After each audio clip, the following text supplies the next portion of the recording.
Assalamualaikum warahmatullahi wabarakatuh.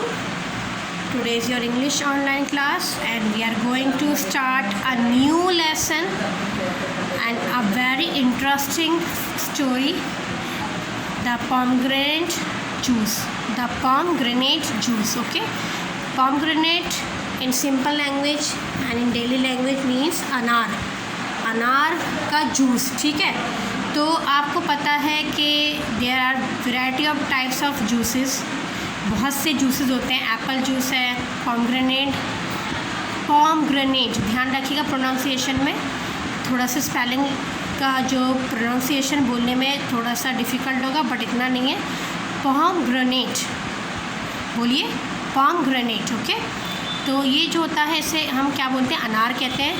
और juices हमारे daily life में हम इतना पीते हैं और इतना अच्छा लगता है कि हम जैसे अगर हम बाहर जा रहे हैं या फिर कोई गेस्ट आया हुआ है तो हम जल्दी से क्या करते हैं, जूस रेडी करते हैं। जैसे मैंगो शेक है, बनाना शेक होता है ना, पाइनएप्पल का जूस होता है, पॉमग्रेनेट अनार का जूस है, गुआवा जूस है ना।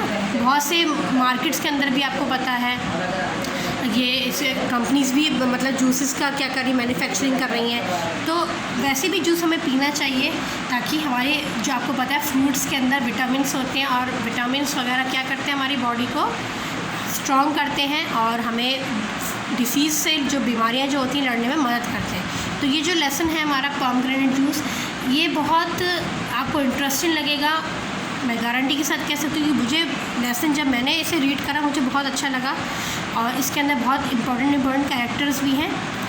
तो आइए हम इसे स्टार्ट करते हैं। इस लेसन के अंदर हम बहुत से डिफ़िकल्ट वर्ड्स को देखेंगे, तो प्लीज़ आप अंडरलाइन करते हुए चलिएगा और अपने हाथ में पेंसिल भी ले लीजिएगा ताकि आपको जो जो वर्ड्स हमें मिलें हम साथ साथ उसके मीनिंग लिख सकें और समझ सकें ताकि फ्यूचर में उसका यूज़ कर सकें और उसे अप्लाई कर सकें डेली लैंग्वेज में। द पॉमग्रेनेट जूस, अनार का जूस, ठीक है। अब ये क्या हो सकता है और इस स्टोरी में इसका क्या यूज़ हो सकता है, तो स्टोरी पढ़ने के बाद पता चलेगा।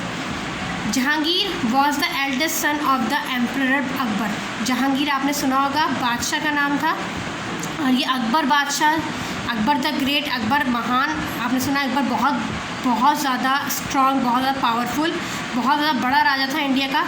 ये सबसे बड़े बेटे थे जहांगीर अकबर के। एल्डेस्ट सन मीन सबसे बड़े बेटे। He ascended the throne after his father.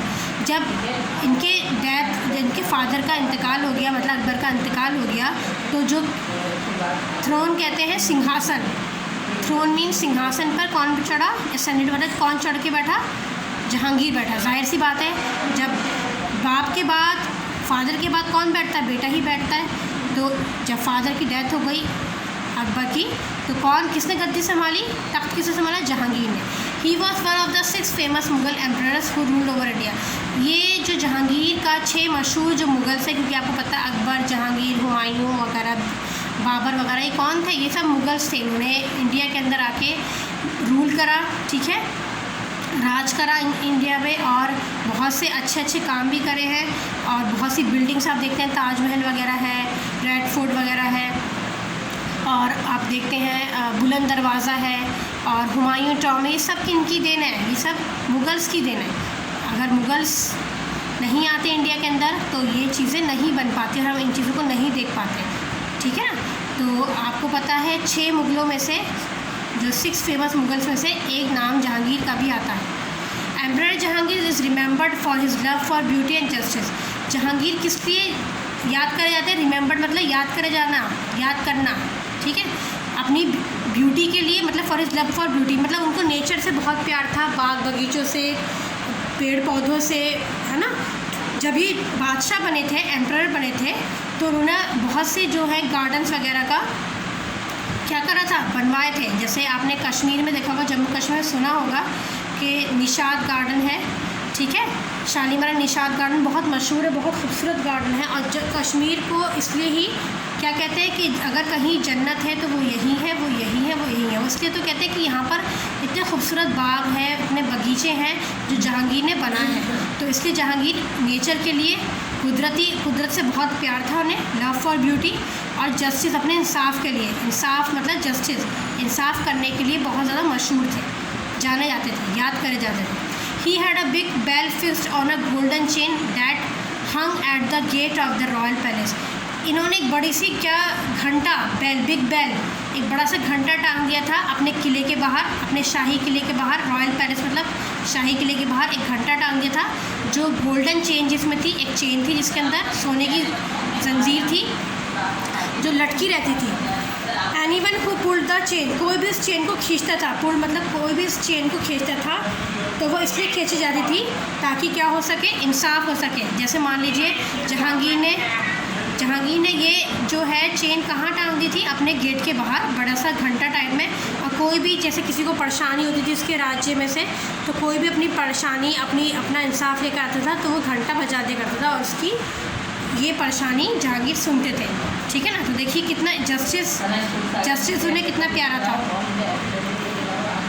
आगे देखें, the emperor was also fond of the beauty of the woods. जो ये बादशाह थे जहांगीर, इनको किस चीज़ से प्यार था? फॉन्ड कहते हैं मतलब लगाव, लकड़ी से, लकड़ी वर्क से, जो नक्काशी होती है लकड़ी पर, है ना, वुड वर्क जो होता है, ब्यूटी, इसमें उनको बहुत अच्छा लगता था। तो ये जहाँ भी अपने मतलब जो भी ये चीज़ें होती थी उसमें वुड वर्क का बहुत वर्क करवाते थे। फ्रेगरेंस ऑफ फ्लावर्स, फूलों की खुशबू, फ्रेगरेंस कहते हैं खुशबू को, महक को, सुगंध को, फूलों की खुशबू। और टेस्ट ऑफ फ्रूट्स, अब फलों का जो स्वाद था उन्हें बहुत पसंद था। आप ध्यान रखिए, देखिए किस किस चीज़ से प्यार था, किस किस चीज़ के लिए इनको शौक था। एक तो ब्यूटी ऑफ द वुड, लकड़ी का काम, fragrance of flowers, fragrance of flower को देखते, फूलों की खुशबू, फूलों की महक, और जो फलों का जो क्या था टेस्ट, उससे बहुत इन्हें क्या था, लगाव था, शौक था। Often he would go out in procession along with his ministers, courtiers and other attendants. मतलब he would go out in procession, एक बार वो जुलूस है, प्रोसेशन का जुलूस को देखिए, मैंने भी लिख रखा, आप भी लिखिए, नोट डाउन करिए। जुलूस के लिए कहाँ निकल गए? अपने मिनिस्टर्स। तो क्या था कि वो एक बार वो जुलूस के साथ, प्रोसेशन के जुलूस को अपने मिनिस्टर्स, मंत्रियों के साथ, कर्टियर्स, दरबारियों के साथ, और अटेंडेंट्स जो उन्हें परिचारक, जो उनके जान पहचान के लोग होते हैं, उनके साथ वो क्या निकल गए, पूरा एक बार निकले। But sometimes he would slip out alone in disguise, कभी कभी वो मतलब जुलूस के साथ जाते थे, और कभी कभी क्या करते थे, कभी कभी वो जुलूस के साथ निकल जाया करते थे, मतलब पूरा अपनी टीम लेके निकलते, जैसे मंत्री वगैरह, दरबारी वगैरह सब होते थे। मगर कभी कभी वो भेष बदल के, डिस्गाइज मतलब कभी कभी अकेले निकल जाया करते थे, भेष बदल के, एक आम इंसान के रूप में, और अपने दूर राज्य से दूर निकल जाया करते थे। मतलब ये उनकी क्या था, वो अपना देखते थे कि मेरे दरबार में, मेरे राज्य में कोई परेशान तो नहीं है, ये उनके तरीके थे। He would go to the villages, गाँव में जाते थे, लोगों से बात करते थे, और फिर अपने महल में आ जाया करते थे। And then return to the palace with new ideas, ताकि जो भी वो लोगों से सुनते थे उसके बारे में, जो भी उनकी परेशानी है और कैसे उनमें इम्प्रूवमेंट लाया जाए, उस स्थिति को, उस परेशानी को कैसे दूर करा जाए, वो ये सब सोचते थे। इनकी तरीके थे, कभी कभी वो ग्रुप में निकलते थे, कभी कभी बिल्कुल अकेले भेष बदल के निकल जाया करते हैं। डिस्गाइज का मतलब होता है भेष। ठीक है।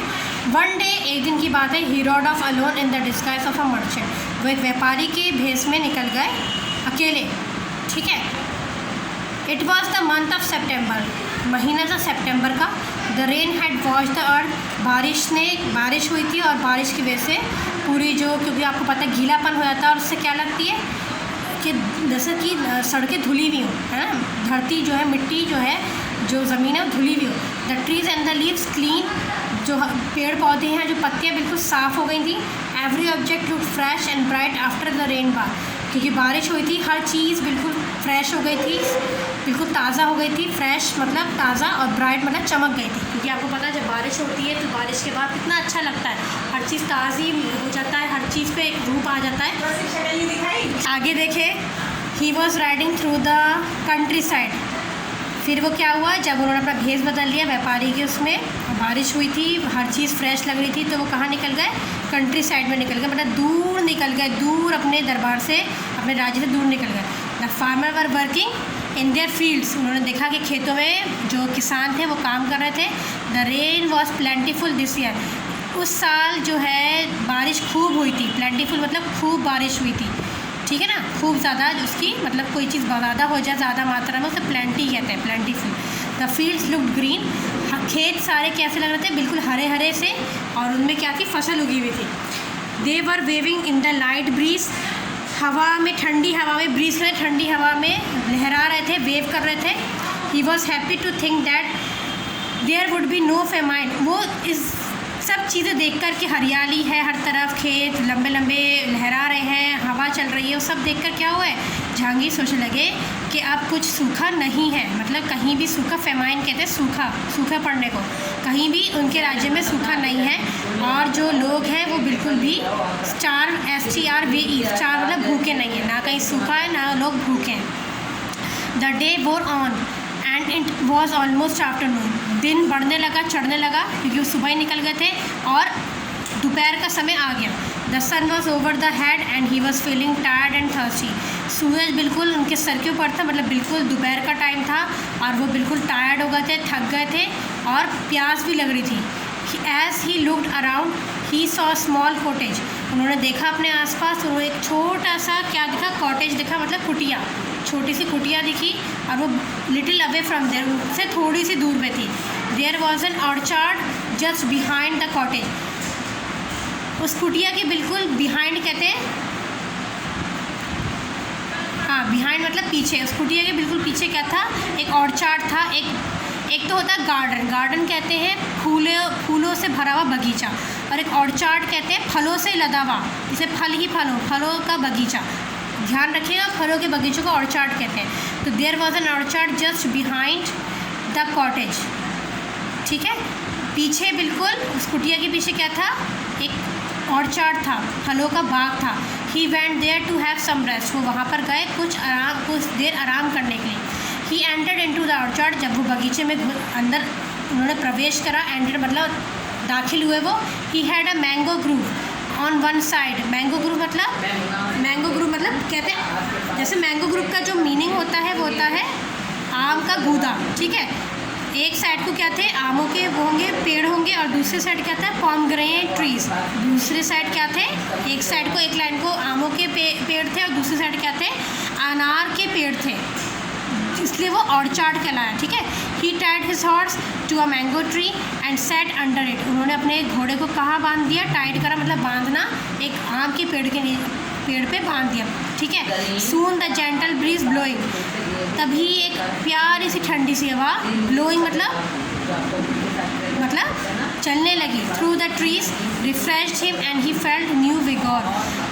पेड़ बिल्कुल फ्रेश हो गया, क्योंकि वैसी बारिश हुई थी, बहुत ठंडी हवा चलने लगी, और इससे क्या हुआ, उन्हें लगा कि नया जोश, न्यू विगोर मतलब VIGOUR, न्यू विगोर, विगोर मीन्स नया जोश। ऐसा लगा कि कुदरत में नया जोश, पेड़ों पे नया जोश आ गया ठंडी हवा के साथ, ठीक है।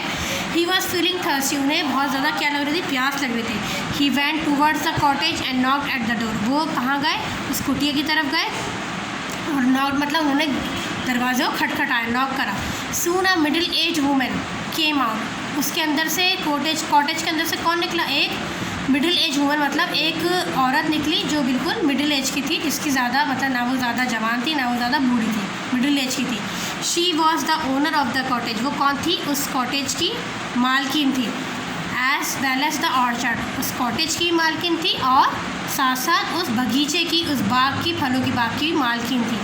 She was a kind and generous lady. वो बहुत ज़्यादा क्या थी, बहुत ज़्यादा काइंड थी, दयालु थी, और जेनरस कहते हैं उदार। काइंड, दयालु, जेनरस, उदार, दोनों वर्ड्स के आप लिख लीजिए। She called the tired merchant in and offered him a seat. उन्होंने उस व्यापारी को अंदर बुलाया। किस व्यापारी को, जहांगीर को अंदर बुलाया और उसे सीट मतलब बैठने के लिए कहा, मतलब बैठने के लिए सीट दी, मतलब जगह दी। Then she called out her daughter Reshma. फिर उसने अपनी बेटी को बुलाया, जिसका नाम क्या था, रेशमा था। When she came in the woman asked her to prepare a glass of fresh pomegranate juice. जब वो अंदर आई तो उन्होंने क्या कहा, उस औरत ने, उस लेडी ने कहा अपनी बेटी से कि एक गिलास ताज़े अनार का जूस बना के लाओ। किसके लिए, मर्चेंट के लिए। मर्चेंट कौन था, जहांगीर था, ठीक है ना। Reshma went to the orchard and plucked some fresh pomegranates. Reshma कहाँ गई, ऑर्चार्ड में गई, बाग में गई, और उसने फ्रेश पोमग्रेनेट्स, ताज़े अनार तोड़ डाले। प्लक्ड मतलब तोड़े, तोड़ना। She spilled them open. उन्होंने क्या करा, उसे छीला, स्पिल्ड मतलब छिलका उतारा। And squeeze the juice into a glass, और जूस क्या करा, ग्लास के अंदर स्क्वीज़ करा, मतलब निचोड़ा, छिलका उतार के उसके अनार को निचोड़ा तो वो ग्लास में क्या है, जूस आया। She added a little salt, थोड़ा सा उन्होंने नमक डाला और चीनी डाली, ठीक है। Then she floated a few green mint leaves, उसके ऊपर उन्होंने क्या करा, मिंट कहते हैं पुदीने के कुछ पत्ते उन्होंने डाल दिए, ठीक है, on the surface of the juice and offered the glass to the visitor. और वो जो पत्ते डाले वो कहाँ थे, वो जूस में तैर रहे थे, फ्लोट मतलब तैरना, तैर रहे थे, और उन्होंने वो ग्लास किसको दिया, विजिटर को दिया जो उनके घर में आए हुए थे, merchant. The emperor sipped the glass slowly, emperor ने हल्के से सिप करा, slowly slowly. He was please मतलब वो बहुत खुश हुए। And his thirst was quenched, और उनकी जो प्यास थी वो क्या हो गई, क्वेंच्ड, QUENCHED, क्वेंच्ड किसे कहते हैं, बुझना। उनकी प्यास क्या हो गई, बुझ गई, क्योंकि वो बहुत प्यासे थे। But he was eager to know the reason of floating mint leaves on it, मगर उनको वो ये जानना चाह रहे थे, ईगर मतलब उत्सुक थे जानने के लिए, वजह जानना चाह रहे थे कि उन्होंने जो मिंट की जो पुदीने की पत्तियाँ उस जूस के ऊपर क्यों डाली थी। देखिए यहाँ पर जो क्वेंच्ड वर्ड यूज़ हुआ है वो प्यास के लिए, जब मतलब जब जैसे प्यास जब बुझ जाए तो क्वेंच्ड वर्ड यूज़ करते हैं, ठीक है, ध्यान रखिएगा। और हंग्री मतलब भूख लगने के लिए यूज़ होता है। The juice was very sweet and tasty, juice बहुत ज़्यादा मीठा था और टेस्टी भी था, मज़ेदार था। उन्होंने कहा, he said, but what's the use of these mint leaves on it, मगर उन्होंने कहा कि आपने ये जो मिंट की जो पुदीने की पत्तियाँ क्यों यूज़ करी हैं, क्या इसका क्या वजह है। आई बैग योर पार्डन सर, उन्होंने कहा मैं माफ़ी चाहती हूँ। रेशमा ने कहा, पार्डन मीन्स माफ़ी चाहना, क्षमा चाहना। But you seemed to be very thirsty after a long ride on a hot day, आप मुझे मतलब दिखे बहुत ज़्यादा आप प्यासे थे, क्योंकि आप बहुत दूर से आ रहे थे सवारी करते हुए घोड़े पर, और गर्मी बहुत थी, है ना। Had you drank the juice in a draught, क्या आप बिल्कुल ड्रॉट मतलब सूखे में आप क्या बिल्कुल गरम गरम जूस मतलब बिल्कुल ऐसा पीना चाहते थे, आपको ऐसा जूस चाहिए था कि जो आपको ठंडा कर सके, क्योंकि आप बहुत ज़्यादा दूर से आए थे, आपको बहुत प्यास लग रही थी, गर्मी बहुत थी, तो इसलिए आपको चाहिए था कि आपको ऐसे कोई चीज़ पिलाई जाए जो आपको ठंडा कर सके।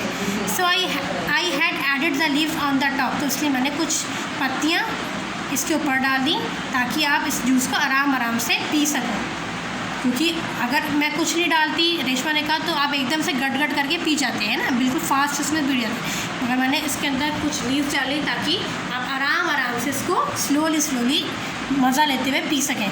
एम्परर जहांगीर बहुत एक्सट्रीमली हैप्पी, एक्सट्रीमली मतलब बहुत ज़्यादा खुश हुए ये जान के, with the tasty red juice, the warm hospitality, warm कहते हैं मतलब वार्म तो वैसे कहते हैं गर्म को, मगर हॉस्पिटैलिटी मतलब कहते हैं सत्कार करना, किसी का हम आओ भगत करते हैं, जब हमारे घर में कोई मेहमान आते हैं हम उसकी आओ भगत करते हैं, उसको बिठाते हैं, उसके लिए पंखा चलाते हैं, उससे बहुत ज़्यादा से खाना वाना है ना करते हैं, सत्कार हुआ, हॉस्पिटैलिटी कहते हैं। तो वो बहुत ज़्यादा खुश हुए उस लेडी के ऊपर जो उसकी माँ थी रेशमा की, और जो लड़की जो थी इंटेलिजेंस उस लड़की की समझदारी पर, ठीक है।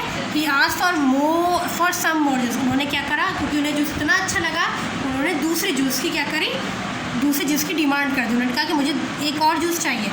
अब देखिए यहाँ तक हम अपना लेसन रोकते हैं, क्योंकि अब देखते हैं आगे क्या होता है, क्या उन्हें जूस मिलता है, क्या वो लड़की ऐसे ही जूस बनाती है, और द पोमेग्रेनेट जूस की कहानी का क्या मॉरल निकलता है, इंशाल्लाह नेक्स्ट वीडियो में देखेंगे। तक के लिए टेक केयर ऑफ़ योरसेल्फ, अस्सलाम वालेकुम, अल्लाह हाफिज़, कीप वॉचिंग।